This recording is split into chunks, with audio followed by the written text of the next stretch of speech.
Le projet de loi de budget exercice 2021 a été déposé par le Premier ministre Sylvestre Ilunga Ilunkamba au bureau de l'Assemblée nationale ce vendredi 30 octobre 2020, évalué à 6,9 milliards de dollars américains. Autre titre, ils ont renouvelé leur loyauté à leur autorité morale. Joseph Kabila Kabange, le député et sénateur du Front commun pour le Congo, au cours d'une réunion tenue le jeudi 29 octobre 2020 à Kingakati. Enfin, célébration de la journée mondiale de la vie sous le thème maintenir toutes les formes de vie sur la terre dans le but de préserver la vie humaine.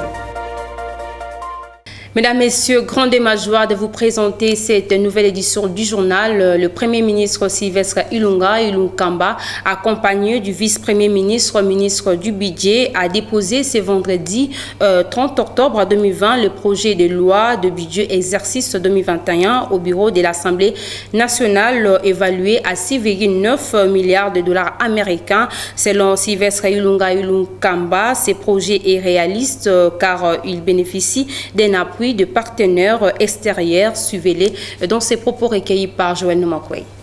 Nous venons de nous acquitter d'une obligation constitutionnelle, celle de déposer le budget avant le 1er novembre. Le projet de budget 2021, sa configuration se présente de la façon suivante. Il est présenté, comme l'exige la loi, en équilibre recettes-dépenses et il s'analyse en termes de 6,9 milliards de dollars américains. C'est une régression par rapport au budget 2021 de 23,2. Donc c'est un budget réaliste qui présente une progression par rapport au projet de budget rectifié qui a été présenté ici par le vice-premier ministre, ministre du budget. Et donc nous avons pu, en discussion avec les partenaires financiers, notamment le Fonds monétaire international avec qui nous sommes en programme, nous avons présenté un budget réaliste et nous nous engagerons, une fois voté, à ce que nous puissions le réaliser conformément à la loi qui sera promulguée. À tout cela, nous avons depuis, si vous suivez les comptes rendus du gouvernement, toutes les 2 semaines, il y a le vice-premier ministre, ministre du budget, présente au niveau du Conseil des ministres les efforts déployés par le gouvernement pour la mobilisation de recettes, et dans ces efforts, il y a la lutte contre la corruption. Tel qu'annoncé au cours d'une réunion tenue le jeudi 29 octobre 2020 à Kingakati, le député et sénateur du Front commun pour le Congo ont renouvelé leur loyauté à leur autorité morale, Joseph Kabila Kabange. Je vous propose à présent de suivre leur déclaration dans ces propos recueillis par Berline et Kaya.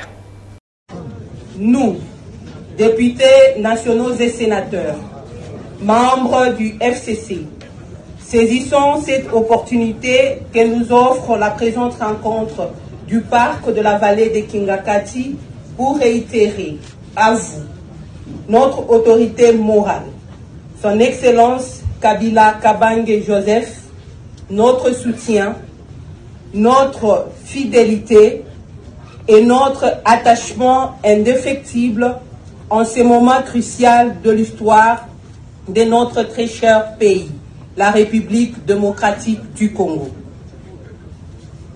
Nous vous prions, Excellence, autorité morale, de compter sur notre engagement aux idéaux prônés par le FCC pour le bien-être du peuple congolais et la sauvegarde de la paix, de l'unité nationale et de l'intégrité territoriale. Soyez rassurés que les 338 élus ainsi que le sénateur, membres du FCC, sont acquis à la cause très noble que votre Excellence défend. Face au climat politique actuel, nous sommes sereins et déterminés à rester unis au sein de notre famille politique en tant que FCC. Que Dieu bénisse le FCC, son autorité morale et la République démocratique du Congo. Nous avons dit et vous remercions.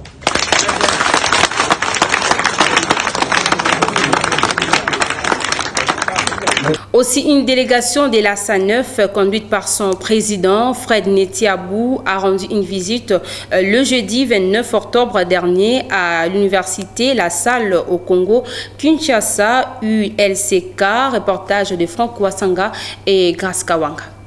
Le président de l'association des anciens élèves et des frères des écoles chrétiennes à SANEF, Fred Netiabou, a effectué une visite ce jeudi 29 octobre 2020 à l'université La Salle au Congo-Kinshasa et LCK. Ce dernier est venu s'enquérir de l'évolution des travaux sur le chantier quand la rentrée académique 2020-2021 s'approche. Bien que cette visite, nous la voulions depuis longtemps. Ce sont les aléas de calendrier qui ont fait que ça puisse être reporté et maintenant.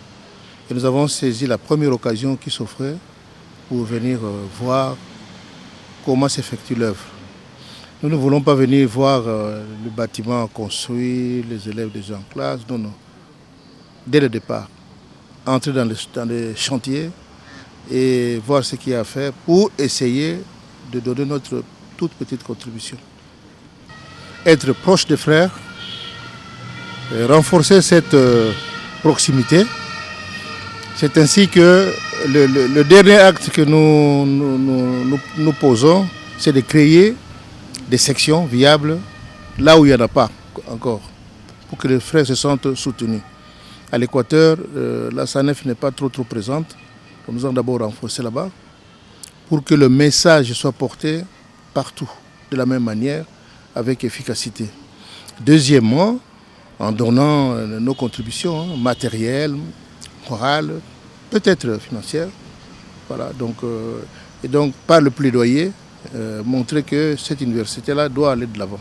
L'occasion pour le recteur de cet établissement universitaire Félix Kabata et les membres du comité de gestion de remettre un mémorandum à la délégation de la SANEF pour solliciter leur appui dans les secteurs tels que la bibliothèque, les cinquièmes auditoires et les équipements pour les bureaux. Nous saisissons cette occasion pour porter à votre connaissance que les travaux de construction de notre université avancent relativement bien. Ils sont déjà exécutés à plus de 60% sur fonds propres.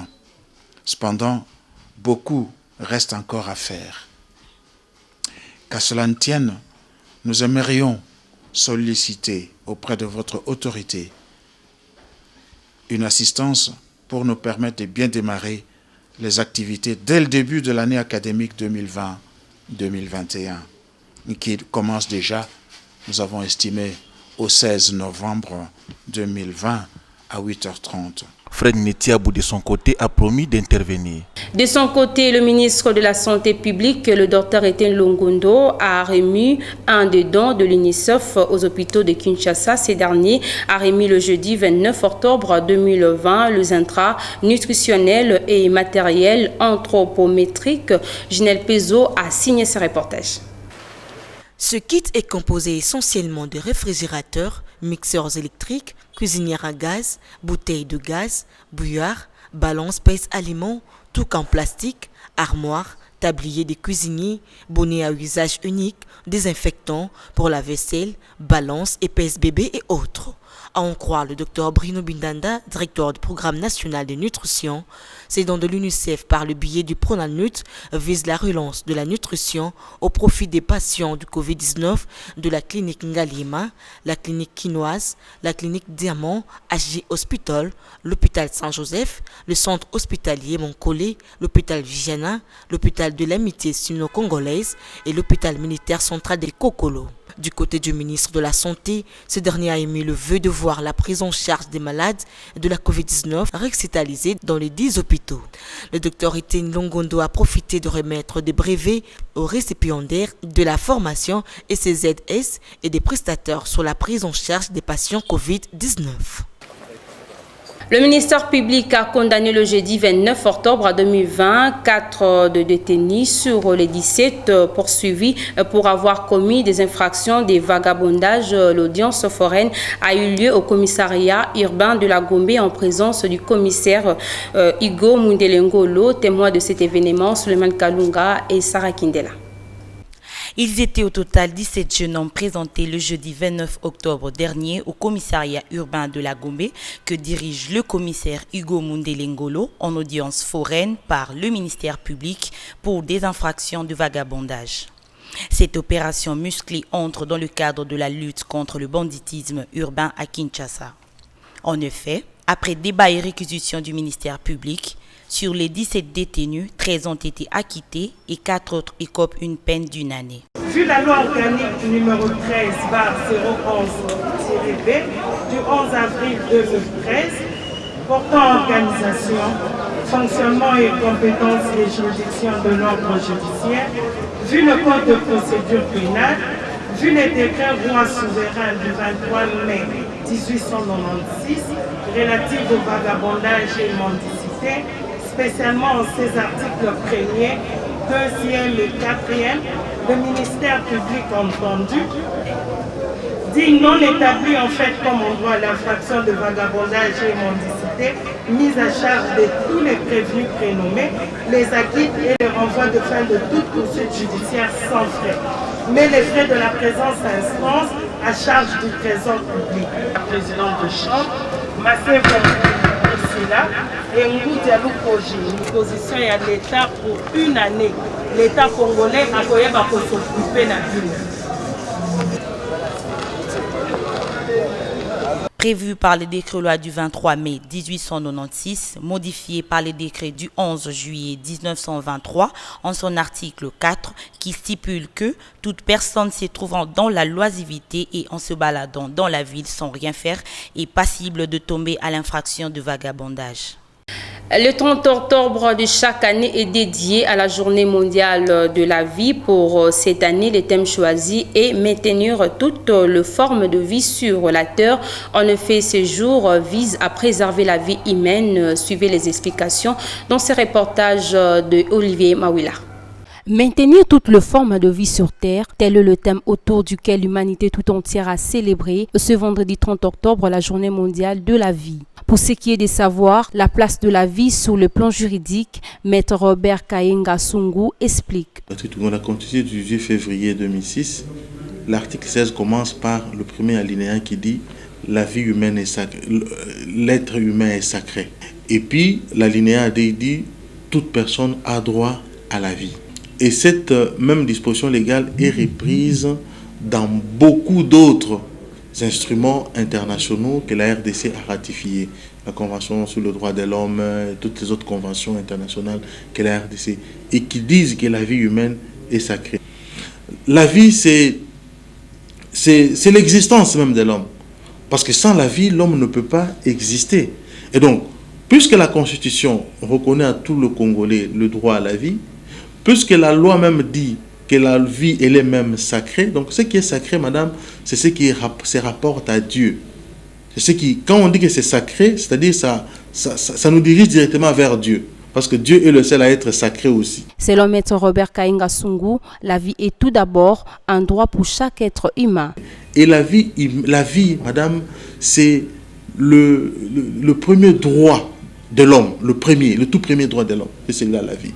Parce que tous les autres droits de l'homme dépendent de celui-là. C'est-à-dire que si on ne préserve pas ta vie, tu n'auras pas droit à la liberté. Donc on commence d'abord par celui-là. Il est intangible, il est absolu. Le droit de la vie est absolu. Donc on ne peut même pas...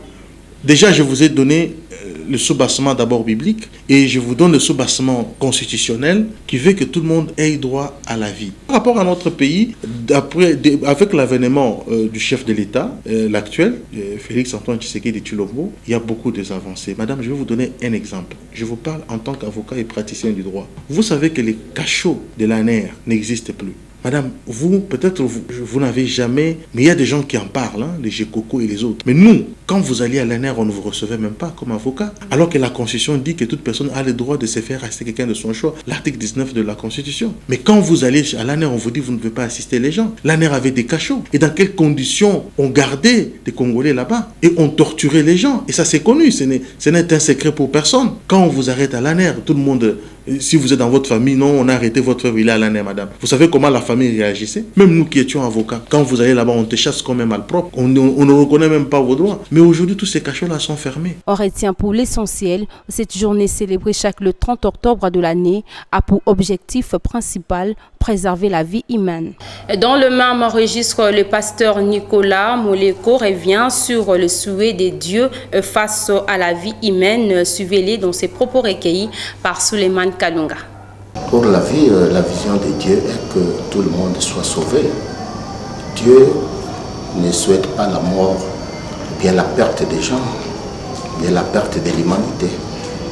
Dieu souhaite à ce que tout le monde ait la vie, et pourquoi pas la vie éternelle à la fin.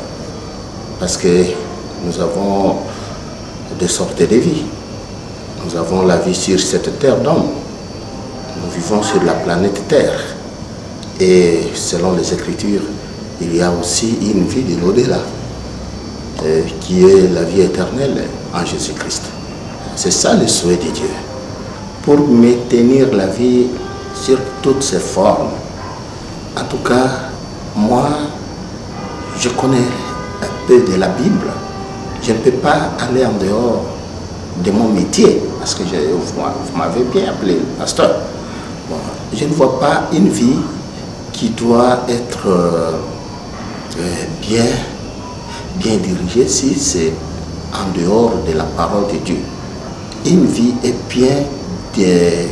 bien conduite dans la parole de Dieu. Et cette parole de Dieu, c'est Jésus-Christ. Jésus-Christ est la parole de Dieu. Donc en dehors de Jésus, je ne vois pas aucune autre vie à travers laquelle nous devons nous orienter. En éducation, après plusieurs jours d'attente, le finaliste des options techniques de la ville-province de Kinshasa connaissent leur sort à l'issue de la publication des résultats de l'examen d'État pour le compte de l'édition 2020. Les détails avec Saïdi Mbouyi. 42 jours d'attente après la fin de la session ordinaire, les résultats des options techniques de l'examen d'État édition 2020 sont en fait disponibles pour la province de Kinshasa dans la soirée du mercredi 28 octobre dernier. Il s'agit de la commerciale et gestion, de la coupe et couture, de l'électricité, électronique, mécanique, sociale et nutrition. Dans les grandes artères de la capitale, l'on a noté la présence des lauréats avec des poudres à la tête, sifflets à la main, t-shirts tranquilles, embraver la pluie pour manifester leur joie. Oui,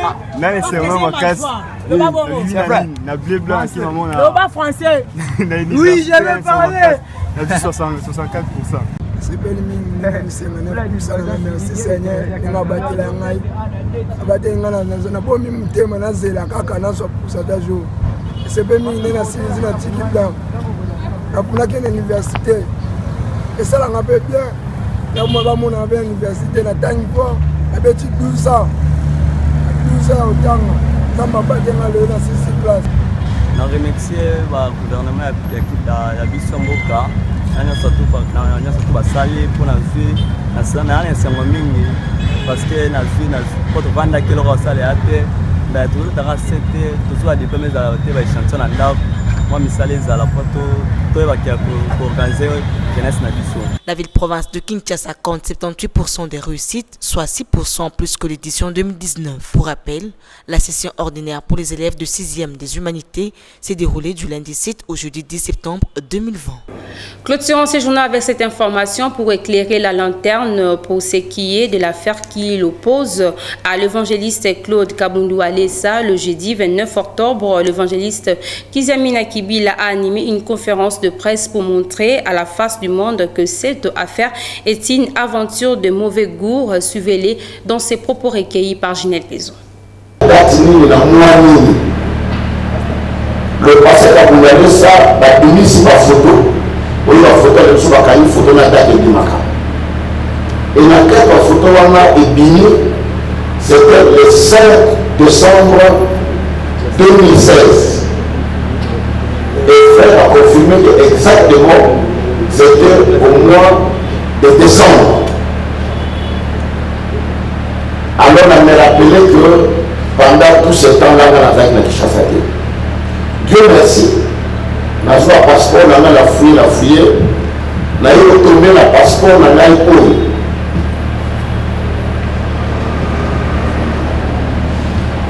na kosenga bato ya presse je crois na suka makobe ndango na ye kokola na passeport na ya 2016 et ce passeport démontre le 18 mai 2016 nabimaki na ville ya Kinshasa, nabimaki na Congo oyo cachet ya l'immigration na biso na njili ya 2 jours nabima le 18 mai 2016, na yo kosola na Kinshasa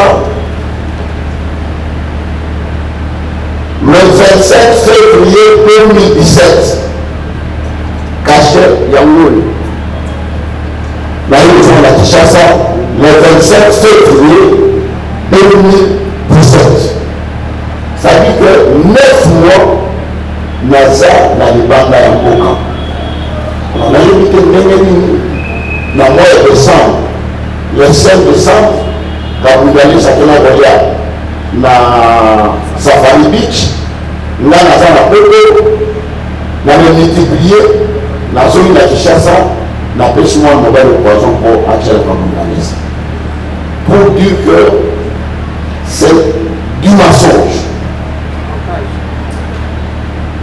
c'est du montage. Voilà pourquoi la CENI, je crois dans la justice pour diffamation et implication dommageable. Je ne suis pas y allé. Nazambo Nzambe n'a pardonné. Mais je suis venu pour démentir. Et la seule personne à vous aller ça. Si réellement elle a été empoisonnée, elle a un mobile boy. Ou elle a mis une mauvaise piste. Aujourd'hui, il a fait le poison contre la naïve. Mais le passé qu'ils avaient été dans cette période, à la Kinshasa. Alors, il y a des gens qui ont monté le poison, à faire le poison contre la naïve. Mesdames et messieurs, c'est la fin de cette édition du journal. Je vous rappelle le principal titre. Le projet de loi de budget exercice 2021 a été déposé par le Premier ministre Sylvestre Ilunga Kamba au bureau de l'Assemblée nationale ce vendredi 30 octobre 2020, évalué à 6,9 milliards de dollars américains. Aussi, ils ont renouvelé leur loyauté à leur autorité morale, Joseph Kabila Kabange, le député sénateur du Front commun pour le Congo, au cours d'une réunion tenue le jeudi 29 octobre 2020 à Kingakati. Enfin, célébration de la journée mondiale de la vie sous les thèmes, maintenir toutes les formes de vie sur la terre dans le but de préserver la vie humaine. Nous sommes arrivés à la fin de cette édition du journal. Merci à Clément Kingombe pour la chefferie de cette édition et un grand merci aussi à Guilhem Mayamba et Freddy Ikotama pour la supervision technique. Au revoir. Vous pouvez suivre cette émission en rediffusion quand vous voulez, où vous voulez, sur www.dab.video. Dab.video, le divertissement congolais.